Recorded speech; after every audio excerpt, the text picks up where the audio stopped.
Isaiah chapter 1, verse 18.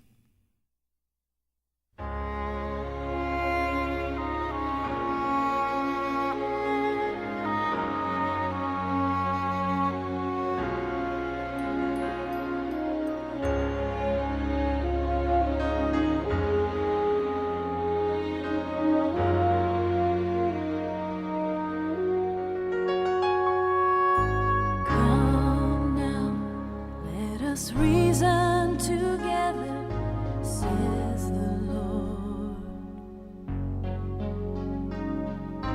Come now, let us reason together, says the Lord. Though your sins are like scarlet, they shall be as white as snow. Though they are red as crimson, they shall be like wool. Come now, let us reason together, says the Lord, says the Lord.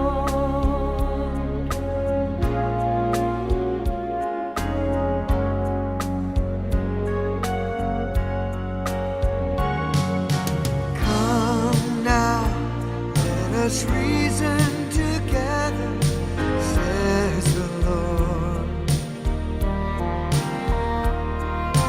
Come now, let us reason together, says the Lord. Though your sins are like scarlet, they shall be as white as snow. Though they are red as crimson, they shall be like wool. Come now, let us reason together, says the Lord, says the Lord. Oh, your sins are like scarlet, they shall be as white as snow.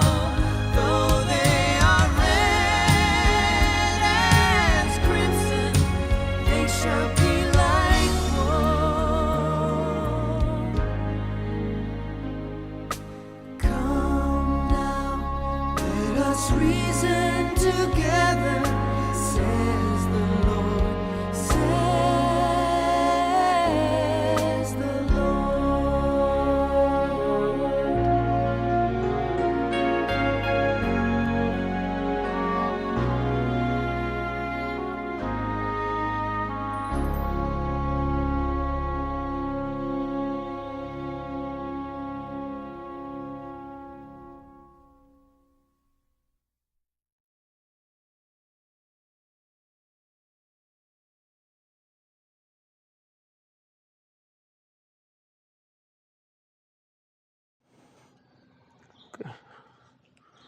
Hello, Ralph Israel here.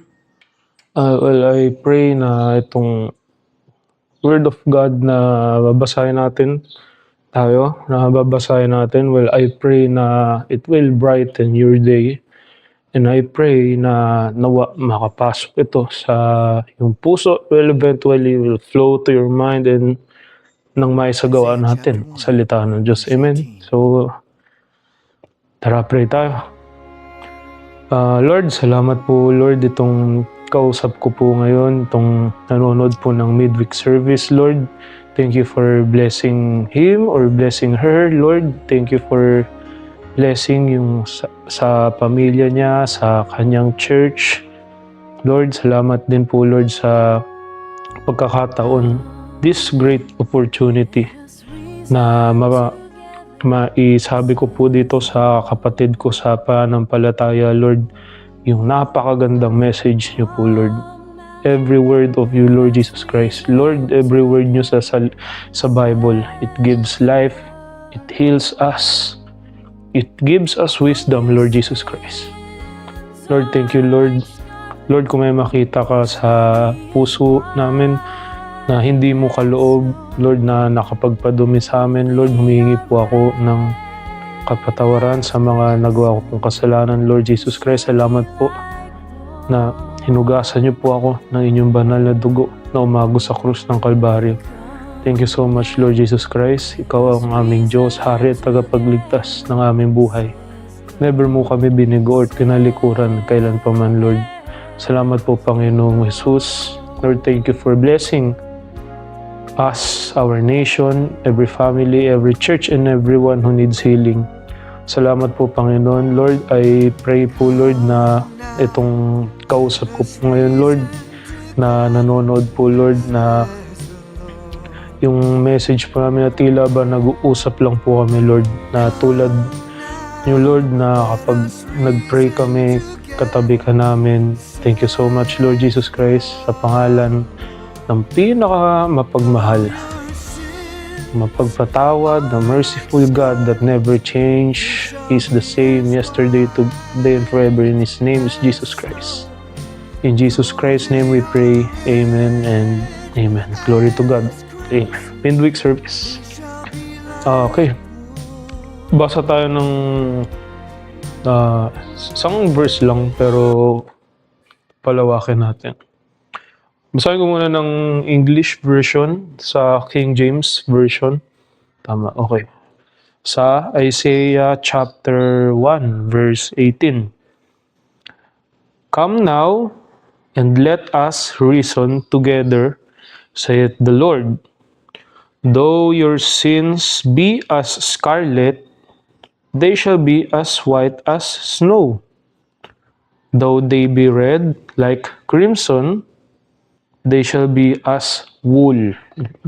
Sa Tagalog, basa natin ng Tagalog, chapter 1, verse 18. Hali kayo at tayo'y magpaliwanagan, sabi ni Yahweh. Gaano man kapula ang inyong mga kasalanan, kayo'y aking papuputiin tulad ng yelo o bulak. Glory to God. Salamat sa word, Lord. Pray tayo ulit. Dahil binigyan tayo binigyan tayo ni Lord ng wisdom. Tsaka itong napaka-powerful word ni Lord, and it brings us healing to our souls. Lord, salamat po sa binaba niyo po, Lord, na wisdom sa amin po, sa amin dalawa, Lord. Thank you so much, Lord. Sabi totoo, sobrang totoo yung word ni Lord sa James chapter 1 verse 5 na humingi lamang kami ng wisdom sa inyo, Lord. Bibigyan niyo kami and you will not rebuke it for asking it, Lord. Salamat, Lord. Yung prayer po namin, Lord, is more than what we ask for, more than what we have seen, more than what we have made. Thank you so much, Lord Jesus Christ.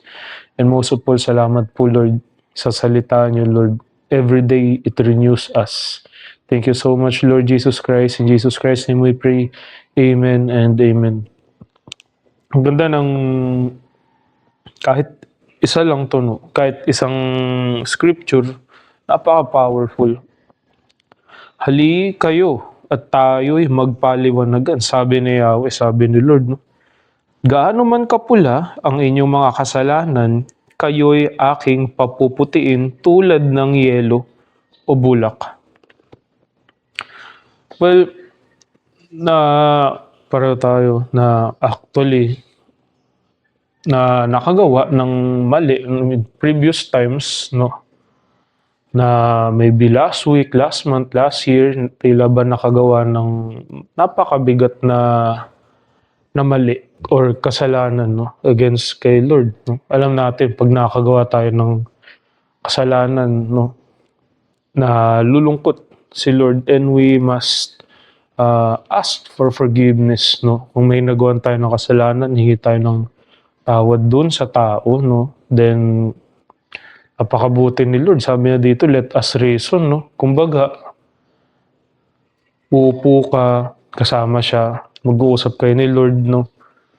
Lord, nagawa ko po to kanina. Kasi nagkaganito ako, Lord. Kasi ang ganda ng sinabi ni Lord dito. Hali kayo at tayo'y magpaliwanagan. Jesus Christ is more than a friend listening to you, more than a father listening to you, a God, a King, a Savior who listens to you. One-on-one kayo ni Lord, no? Na bakit mo nagawa to, no? Ano yung rason? But He is there listening to us. Napaka-blessing natin, no? Napaka-bless natin tayong dalawa na pinakikinggan tayo lagi ng Panginoon. Imaginein mo yun, no? Katabi mo sa upuan or sa supang ito, si Jesus Christ, no? Magpaliwanagan, sabi ni Yahweh, gaano man kapula ang inyong mga kasalanan, no? Mabigat na kasalanan, no? Na-describe as color red, madumi. Bright red, kakulay ng dugo, no? Gaano man kapula ang inyong mga kasalanan, kayo'y aking papuputiin tulad ng yelo o bulak. Tanging si Jesus Christ lang ang nakakagawa nun. Gaano kadumi. From red, no? Sabi dito kulay tama. Sabi niya, wali kayo, gaano man kapula. Sobrang pula, tulad na ito. Pero gagawin niyang puti. No? Napaka, ni Lord, yung ito ang pinaka nagano sa akin, walang kasalanan ang pwedeng humarang sa'yo. Ang pwedeng yung gumawa ng bakod, no? Walang kasalanan ang makakapagharang para lumapit ka kay Lord. Sige, sabihin natin mabigat yung kasalanan mo or magaan lang, no? Sabihin natin, sige, sobrang bigat na pwede ka na ikulong. Ako, actually, dumaan ako dun. Pwede na ikulong, candidate for warrant. Sige, palalimin na natin. Gaano man kalalim, kalala yung kasalanan, no? That sin may be great, but God's love is greater than that, no? God's forgiveness, God's love is greater than what sins you have commit. Amen? Napakadaling kausap ni Lord. He will forgive you. No? He will forgive you anytime, anywhere. Because He is with us. He is with you, with you. No? And most of all, bantay na bantay si Lord. That is a good thing. Kahit saan man tayo magpunta. Kung nakakabuti ka, kahit magluto ka, na-CR ka, you praise Him, you worship Him, He is listening. We got the Holy Spirit. So, ito. Magbigay ako ng sample para mas natin. Some old notebooks. Really old notebooks. No, sabi natin to notebook. Wala ng cover, luma pa nga. Oh. Ang daming sulat.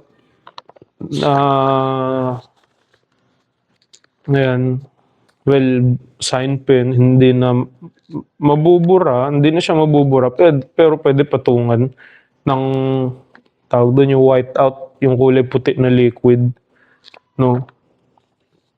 Kung ilalagay ko yung buhay ko dito, parang tulad nitong notebook, sira, gula-gula nito lang cover, kung ano nakasulat.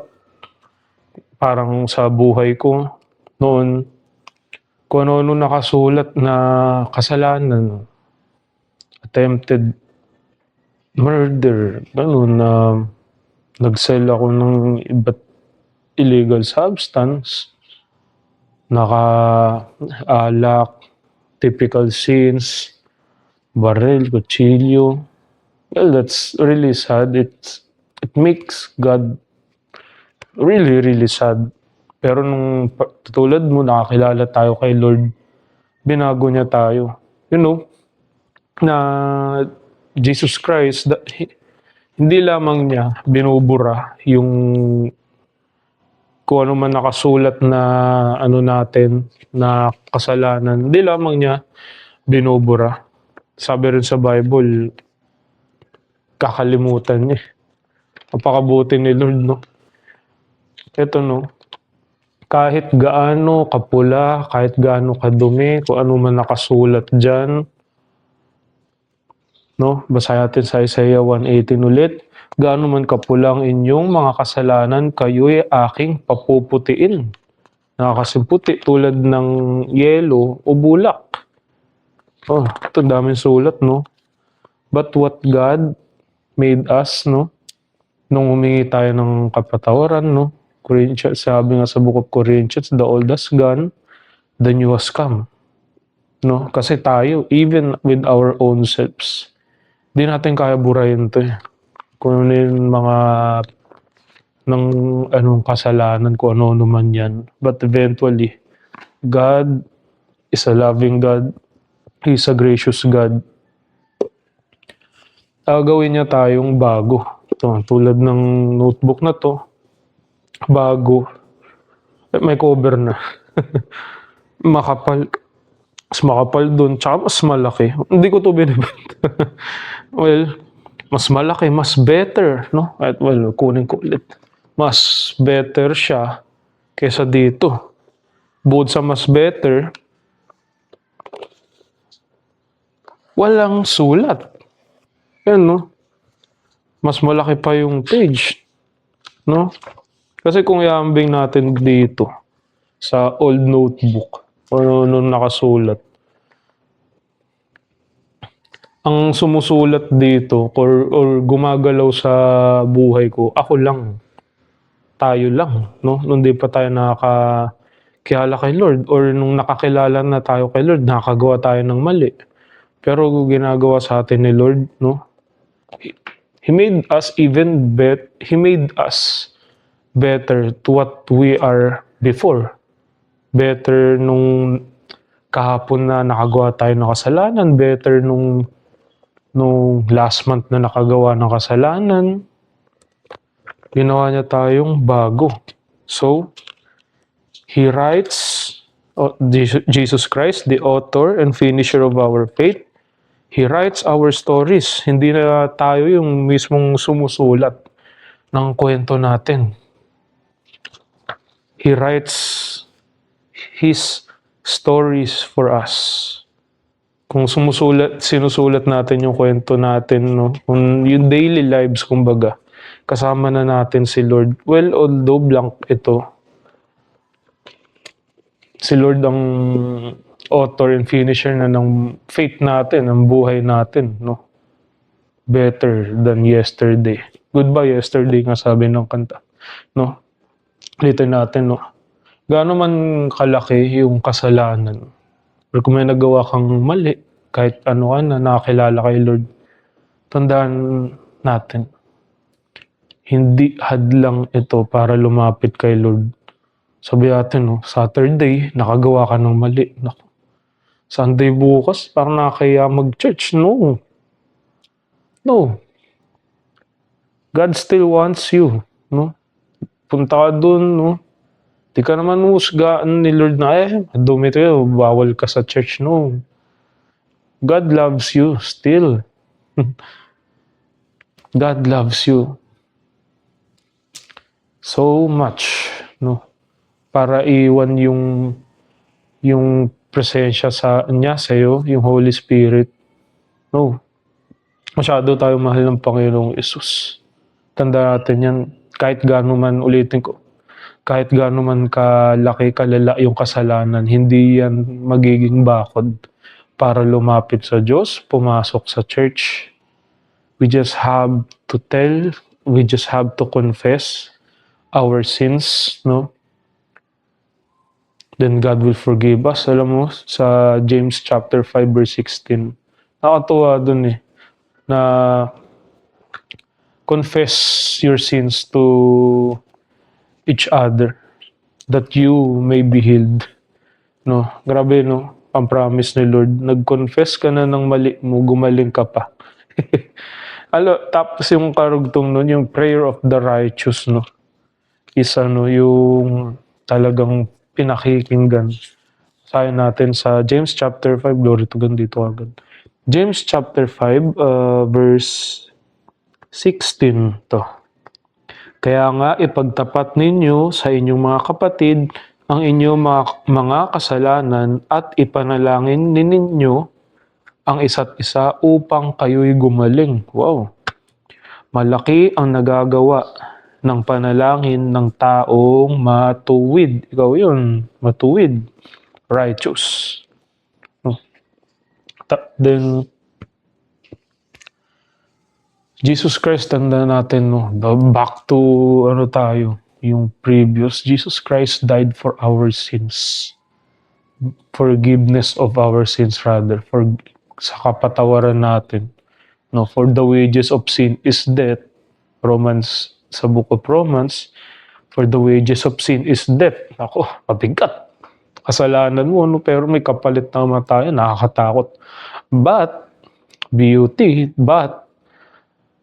gift of God through Christ Jesus our Lord is eternal life. Wow, parang John 3:16. For God so loved the world that He gave His only begotten Son, that whosoever believeth in Him should not perish but have everlasting life. Grabe. Alam mo, bro or sis, even now, di ako makapaniwala na grabe ang pagmamahal ni Lord sa atin. Na sinakripisyo niya yung buhay niya para sa kaliligtas natin laban sa kasalanan, sa presyo ng kasalanan. He purchased it with His own blood. Ay, grabe. Then, bukod pa ron, we have the authority, no, na tapak-tapakan yung demonyo o yung ano ni Satan. And mamanahin pa natin yung may place tayo sa langit. Grabe. Ang sarap iaalalahanin, namnamin kung gaano tayo kamahal ni Jesus Christ. Ulitin ko, sarap, no? Hali kayo at tayo'y magpaliwanagan, sabi ni Yahweh. Katabi mo si Jesus Christ, no? Sa puan or sa supang ganito, usap kayo. Or kahit nasa bus ka, usap kayo ni Lord. Habang nagluluto ka, nag-uusap kayo ni Lord. Tandaan mo, ha? Gaano man kapula ang inyong mga kasalanan, kayo'y aking papuputiin.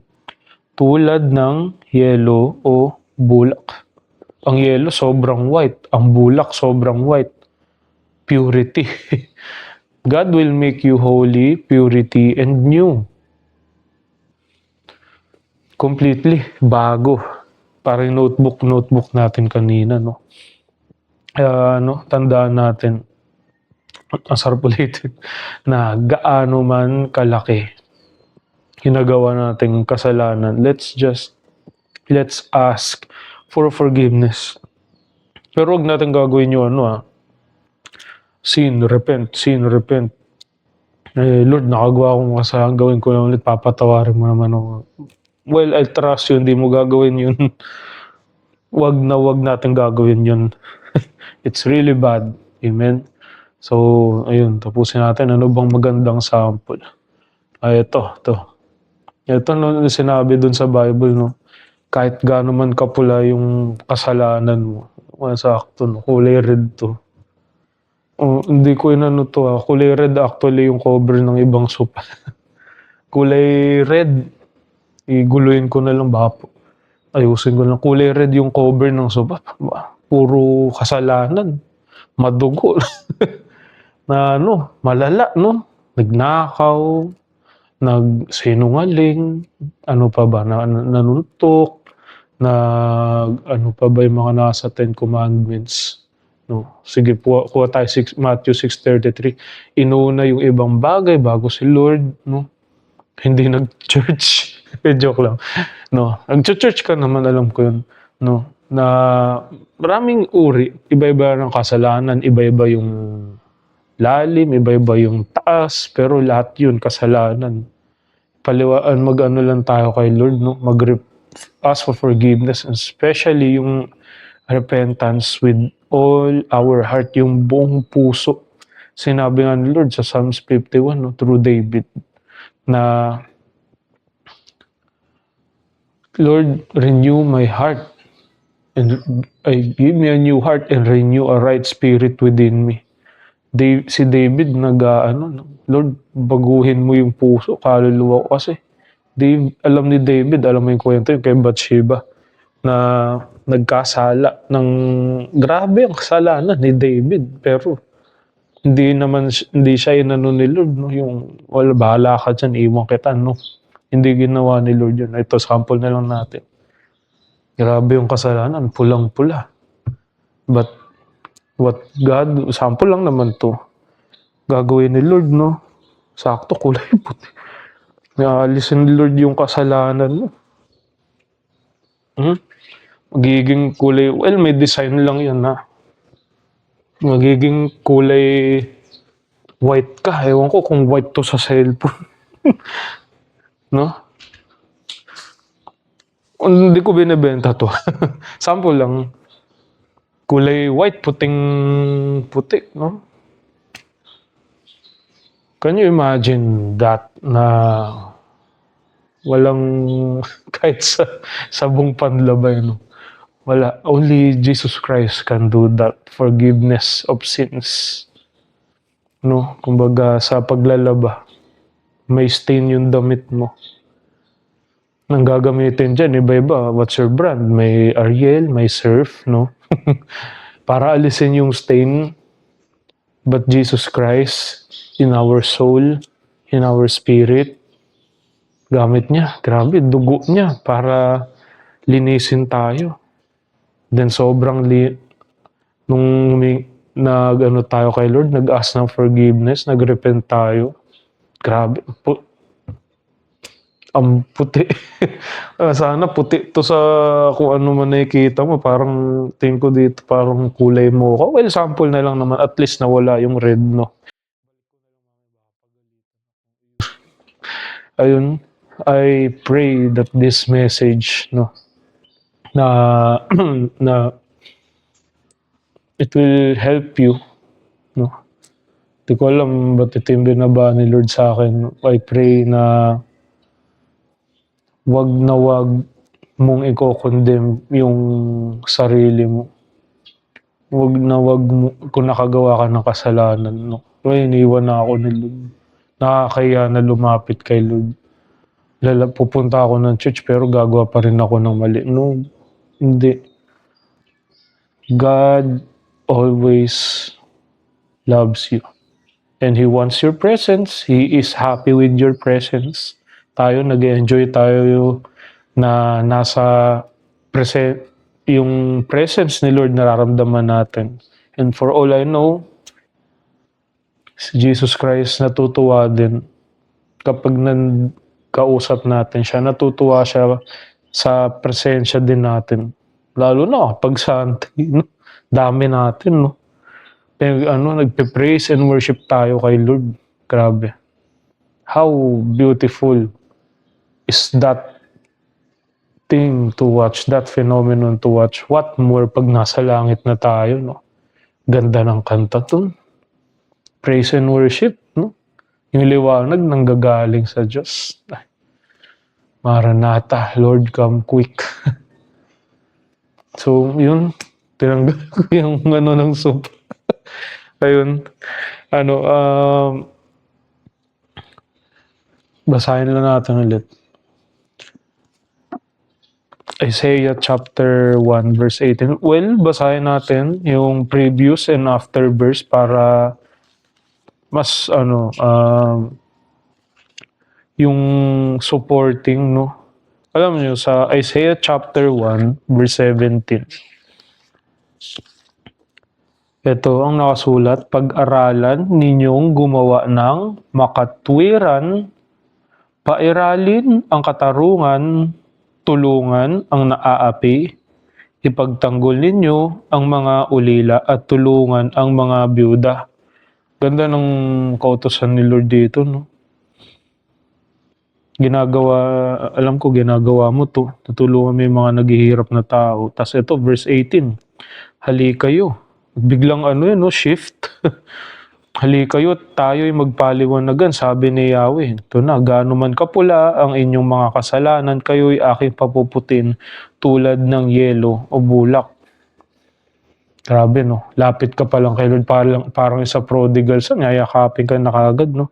So, basahin natin, last na lang to, verse 19. Kung susundin ninyo ang aking sinasabi, tatamasin ninyo ang ani ng inyong lupain. Wow! May blessing pa. Grabe. Alam nyo, lagi kong, yung, kapag ako lang mag-isa, namin kausap ko si Lord, na Lord, sinakripisyo mo yung buhay mo para sa amin. Meron pang Holy Spirit, kukomfort sa atin. Meron pang grace, blessings, favor, healing, deliverance. Kung ano yung may authority tayo, magpagaling, magpalayas ng demonyo, even bumuhay ng patay, no? Rebuke the storms, and alam kong nakakita kayo ng mga ganyang miracles through the power of the Lord Jesus Christ. Nag-sink in na sa akin pero napapano pa rin, Lord grabe, Lord grabe. Grabe ang pagmamahal mo sa amin, Lord. So, ayun, close natin, no? I pray this message nakatulong sa'yo. And I pray na kasi last na lang, alam mo, we cannot be perfectly na sinless. Yung complete word na sinless, no? Kasi ang sinless lang naman si Jesus Christ. We cannot be sinless. Pero kung lagi tayo nasa presensya ng Panginoon, sabi nga sa Bible, draw near to God and He will draw near to you. Kapag lagi tayo nasa presensya ng Panginoon, hindi mo na mapapansin ilang araw na lumipas, wala kang nagagawang kasalanan or mali. Pero tandaan mo to, huwag mo yung parang, halimbawa, yung ililista. Ay, Monday, hindi ako gumawa ng kasalanan. Na Tuesday, wala akong kasalanan. Clear 3. Tapos Wednesday, ay, nakagawa akong mali. Huwag na naman natin i-keep track na record kasi pagka ganun inano muna, para ka ng makina. Dahil mas lalo kang nahuhulog sa patibong ng kalaban, yung sins, kasi mas na-over-compensate mo yung perfection. Dapat ang hinahabol natin is yung holiness, yung presence ng Panginoon. Well, in that way, we sin less. May guhit, sinless. Pero kaspell pa rin yung sinless kanina. But God is there to wash us from red. Iugasan na tayo, magiging puting-puti. Amen? Tandaan natin, God's love is unconditional. Lapit lang tayo kay Lord. Grabe. Napakasarap ng pag-ibig ng Panginoon sa atin. Sige, pray na tayo. Lord, thank you po sa message niyo po sa amin, Lord, sa kapatid ko po sa pananampalataya. Thank you for forgiving us, Lord, sa mga kasalanan na nagawa namin. Lord, patawarin niyo po kami sa mga kasalanan na intentional or unintentional man, Lord. And Lord, yung mga tao na nakagawa po sa amin ng kasalanan, Lord, pinapatawad po namin sila at minamahal, Lord. Lord, patawarin niyo sila, hindi nila alam ang kanilang ginagawa, Lord. Lord, bless niyo po sila, Lord. Bless us also, Lord. Salamat po sa walang hanggang pagmamahal mo, Lord, para sa amin. Lord, sa tuwing madadapa kami, salamat, andyan yung kamay mo para kain kami. Humalunod man kami, Lord, sa paglakad namin sa pananampalataya, andyan pa rin ang kamay mo to reach us out. Thank you so much, Lord Jesus Christ. Lord, kulang yung pasasalamat ko. Lord, kulang yung pasasalamat namin. Lord, but we offer our bodies as a living sacrifice, for this is the way, beautiful, proper way of worship. Lord, I offer my life to you, Lord Jesus Christ. Lord, help us to trust you, in you, more than to lean on our own understanding, that we may walk in your ways, that we may walk in your plans. Salamat, Lord Jesus Christ. Tunay na mapagmahal mo. In Jesus Christ's name we pray. Amen and amen. Glory to God. So yun. Happy Wednesday. And God bless. Come now, let us reason together, says the Lord. Come now, let us reason together, says the Lord. Though your sins are like scarlet, they shall be as white as snow. Though they are red as crimson, they shall be like wool. Come now, let us reason together, says the Lord, says the Lord. Though your sins are like scarlet, they shall be as white as snow. Though they are red as crimson, they shall be